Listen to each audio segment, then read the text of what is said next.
Pergunto, por que ele não leu para vocês aí 56:11? E estes cães são gulosos, não se podem fartar, e eles são pastores que nada compreendem. Todos eles se tornam para o seu caminho, cada um para a sua ganância, cada um por sua parte. Em outra tradução diz assim: são cães devoradores insaciáveis, são pastores sem entendimento, todos seguem seu próprio caminho, cada um procura vantagem própria. Seu líder não leu para você a verdadeira mensagem de João 10. Ele te ensinou que o diabo vem matar, roubar e destruir, não é mesmo? Todos os líderes dizem isso porque aprenderam assim na teologia. E toda a teologia veio do mesmo lugar, de Grécia e Roma. É só você pesquisar. Só que não é isso que eles vão te dizer, é lógico. Vão esconder de todas as formas. E tem até muitos líderes que nem sabem disso, mas estão fazendo o curso. E na hora que você pergunta para eles o que é teologia, de onde veio, o que significa isso, eles dizem que é o estudo de Deus, estudo das coisas de Deus. Não é isso? Pergunte para um religioso e veja o que ele vai dizer para você. Ele nunca vai dizer a verdade, ou até mesmo pode ser que nem mesmo ele saiba. Teologia vem do Deus Theos lá em Roma, é aquele mesmo Deus Sol que muda de nome por onde passa. Nesse momento é o Deus Theos. Você já ouviu o termo da pessoa que é ateu? Que eles dizem que é a pessoa que não crê na existência do Criador. Negativo, ateu é aquela pessoa que não crê em Theos, Deus da Grécia e Roma. É como Zeus, Deus do trovão, esses deuses de mitologia, lá vem daquele povo. Tudo veio de Grécia e Roma, meu amado, nesse processo religioso. A hermenêutica, a exegese, a retórica, esses discursos que os líderes usam para fazer os sermões, as pregações, tudo veio de lá, inclusive a teologia, o estudo de Theos, vem do Deus Theos. E eles mentem para você de novo, e dizem que é o estudo das coisas do Criador. Por isso, eu já disse para algumas pessoas e repito, eu sou ateu, porque eu não creio no Deus Theos. Eu creio no Criador que fez o universo, e o meu Salvador é aquele que morreu por mim, é o Messias. Então eu sou ateu. O termo certo de você usar é esse. Ateu é quem não crê no Deus Theos. Agora, se você não crê no Criador que fez o universo, aí já é outra coisa. Mas esse termo que está aí, hoje ficou tudo confundido. E quem ensina isso? É o processo religioso que usa desses termos gregos. Você não vê nas imagens do Messias, dos seus discípulos, nos filmes que nós vemos, esses filmes, mesmo que seja evangélico e gospel, as vestimentas daquelas pessoas que eles dizem que é do Messias, são roupas romanas. Vai ver para você ver, meu amado, tudo eles puxam para o lado de Roma e Grécia. O nosso calendário é gregoriano, o calendário romano. Tem o mês de julho, homenagem a Júlio César, o mês de agosto, homenagem a César Augusto. O dia 25 de dezembro é o nascimento do Deus Sol de Roma, que colocaram como se fosse o nascimento do Messias. É tudo romano. A palavra Bíblia é grega, a palavra Senhor é grega, a palavra Cristo é grega. Tem tudo de Grécia e Roma, meu amado. A escatologia, a hermenêutica, a exegese, retórica, sofisma, tudo veio de lá. O catolicismo surgiu em Roma, o protestantismo nasceu do catolicismo, e você está seguindo essas religiões, andando na mesma ciranda do erro. E vai cair no buraco junto com todos do passado que caíram também. Você tem que abrir os olhos e sair dessa. A palavra ceia é grega, quer dizer jantar. A palavra bispo quer dizer supervisor, mas está no grego, não foi traduzido.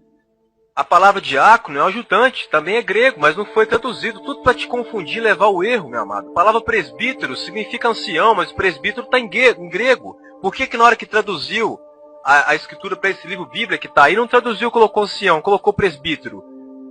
Então tem palavras que não foram traduzidas, está tudo no grego. Eles te colocam para te confundir, você tem que perceber isso. Até os nomes da escritura eles blasfemaram. Eu te peço, meu amado, não vá nas minhas palavras. Assista o vídeo A Bíblia Bíblica. Você vai ver tudo sobre a trajetória de como que surgiu esse livro Bíblia que está aí.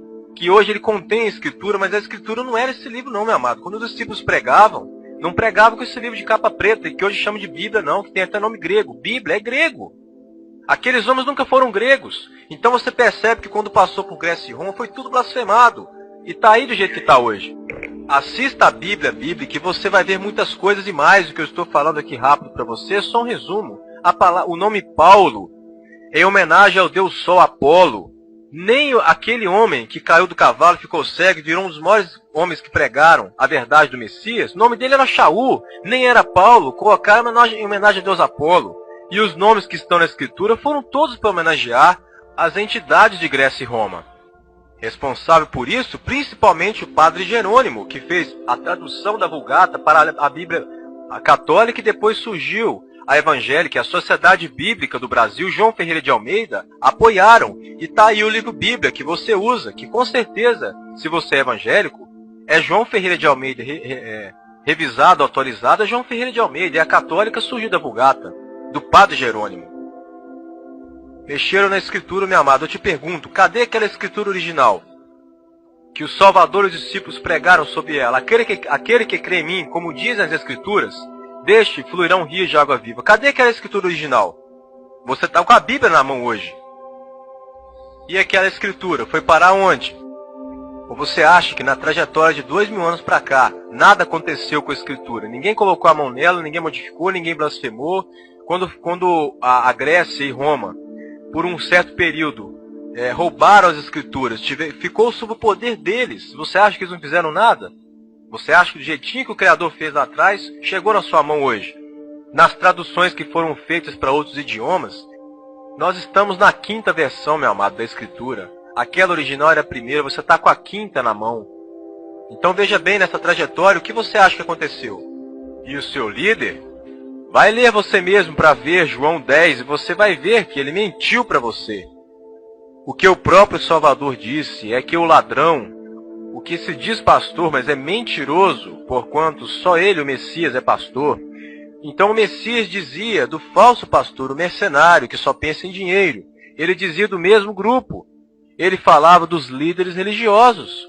Leia para ver, meu amado. Toda a vida dele, ele pediu para tomar cuidado com estes.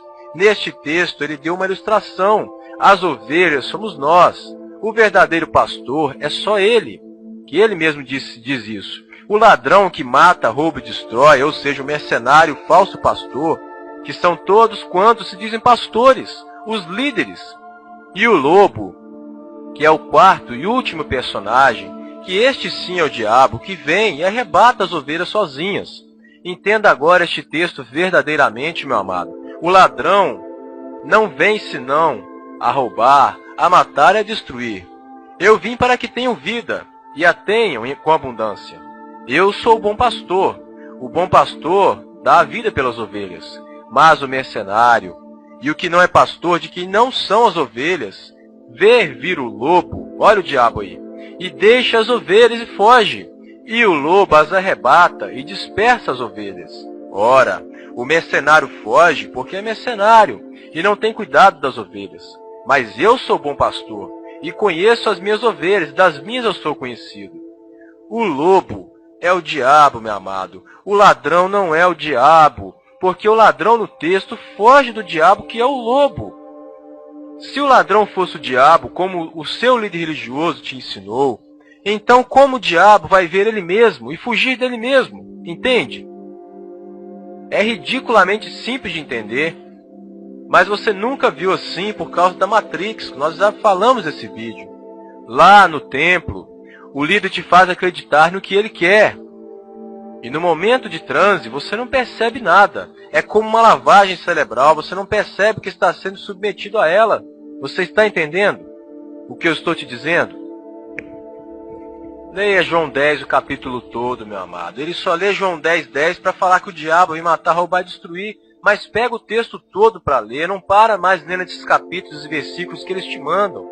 Porque eles só vão mandar ler os textos que colaboram com eles. E nunca a verdade que está escrita. A escritura foi feita para ser lida os livros inteiros. Seu líder não leu para você. Deixai-vos. São pastores cegos. Ora, se um cego pastorear outro, ambos cairão na cova. Mateus 15, 14. Quer ver o texto todo? Então, chegaram aos pés do Salvador uns escribas e fariseus de Jerusalém, dizendo: Por que transgredis os teus discípulos a tradição dos anciãos? Por que não lavam as mãos quando comem pão? Ele, o Messias, porém, respondendo, disse-lhes: Por que transgredis vós também o mandamento do Criador pela vossa tradição? Porque ele ordenou, dizendo: Honra teu pai e a tua mãe, e quem maldisser ao pai ou à mãe certamente morrerá. Mas vós, líderes religiosos, dizeis: Qualquer que disser ao pai ou à mãe, é oferta ao Criador o que poderia aproveitar de mim. Esse Não precisa honrar nem a seu pai nem a sua mãe. E assim invalidastes pela vossa tradição o mandamento do Altíssimo, o Messias falando para os líderes religiosos, amado, presta atenção. E assim invalidastes, vocês líderes, pela vossa tradição, o mandamento do Altíssimo. Hipócritas, bem profetizou Isaías a vosso respeito, dizendo, Isaías já disse isso há muito tempo atrás, todos os profetas do Criador, homens que o Criador levantou, foram contra os líderes religiosos, tanto no passado quanto na época do Salvador agora que a gente está lendo, e assim por diante. Então o Salvador está até citando um trecho que Isaías mesmo já disse lá atrás. É a mesma coisa, as mensagens do Criador, preste atenção. Hipócritas, bem profetizou Isaías a vosso respeito, dizendo, este povo se aproxima de mim com a sua boca e honra-me com seus lábios, mas o seu coração está longe de mim. Em vão me adoram, ensinando doutrinas que são preceitos dos homens. Esses líderes religiosos não ensinam coisas do Criador, ensinam coisas de homens. E aí segue o texto. E chamando a si a multidão, o Messias disse-lhes, ouvi e entendei. O que contamina o homem não é o que entra na boca, mas o que sai de sua boca. Isso é o que o contamina. Então, acercando-se dele, os seus discípulos disseram-lhe, sabe que os fariseus, ouvindo essas palavras, se escandalizaram? Então, os discípulos chegaram para o Salvador e disse, eles ficaram chateados, escandalizaram com as suas palavras. O Senhor sabe disso? Que eles não gostaram do que o Senhor falou? E aí o Messias responde, ele, porém, respondendo, lhe disse, toda planta que o Pai Celestial não plantou será arrancada. Deixai-vos, são pastores cegos. Ora, se um cego pastorear outro, ambos cairão na cova. E aí, parênteses, veja bem, toda planta, ele disse, toda planta que o Pai Celestial não plantou será arrancada. O Criador não plantou essa planta, amado, entenda. Ele nunca ordenou líderes religiosos para pastorear ninguém, hora nenhuma. O Criador não levantou representantes dele para ser padres ou pastores de ninguém. Aquele texto em Efésios 4, que diz que ele mesmo deu uns para pastores, que o seu líder adora ler para você, aquilo é uma farsa, meu amado. É mais um texto que ele mudou o sentido para colaborar com ele, puxou para ele, é lógico, dizendo que o próprio Messias instituiu o cargo pastoral dele e a função que ele exerce de comandar você numa instituição religiosa. Mas leia o texto de Efésios todo, você vai ver que o sentido é outro. Eles mentem para você, não é só nesse texto, já provei que em outros também. É mentira, o Salvador não instituiu papado ou pastorado de nada. O Messias não é doido. E entenda bem, eu estou falando a favor dele. Ele não é maluco, porque ele mesmo diz em Mateus 23:8, vós, pois, não quereis ser chamados pastores, padres ou guias, porque eu sou o único pastor e todos vós sois irmãos. Ele já disse, não quereis ser chamados pastores, porque não existe pastor, é só ele. Somos todos iguais, não tem ninguém aqui melhor que o outro, mais ungido que o outro, representante do Criador aqui para falar com os outros, comandar os outros. Então uma hora ele vai falar que instituiu o pastorado, outra hora ele fala para não ter pastores. Ele não é maluco. É porque o texto que eles leram, os líderes leram para você, ele deu uns para pastores em Efésios 4, é uma farsa. Lê o texto, que o sentido é outro. Hoje, seu pastor ou padre diz que é representante de Deus, que é ungido dele, mas é mentira. Segundo o próprio Messias, todos somos iguais. Ninguém é acima do outro, ou mais ungido que o outro. O que existem são mensageiros. Como eu estou fazendo aqui com você, eu não tenho cargo, não sou pastor, não sou líder religioso, não tenho cargo de liderança de religião nenhuma. Eu estou aqui apenas falando algumas coisas para você e você ouve se quiser. Mas eu não estou te comandando nem te pedindo dinheiro, nem te pedindo para fazer parte de algum grupo. Eu não sou melhor do que ninguém, assim como eu, tem centenas de outros espalhados pelo mundo que o próprio Criador levanta quando ele quer. Agora, eu posso falar e errar também, então você tem que ouvir, analisar e reter apenas o que você achar que está certo. Agora, é diferente de um cargo religioso, um cara que é um pastor, presidente ou um padre, que é assalariado com o seu dinheiro, se não tiver dinheiro não prega. Em um templo religioso, é muito diferente. O Salvador mandou ir de anunciar o evangelho, não mandou ir de construir templo, fazer líderes religiosos para pregar num templo, não é isso. Então você foi incumbido disso também, eu também, todos fomos levar a mensagem. Agora, para você levar a mensagem, tem que saber primeiro para você não ensinar errado, igual os líderes fazem. Então primeiro você recebe a palavra, aceita o Salvador, conhece, para depois passar adiante.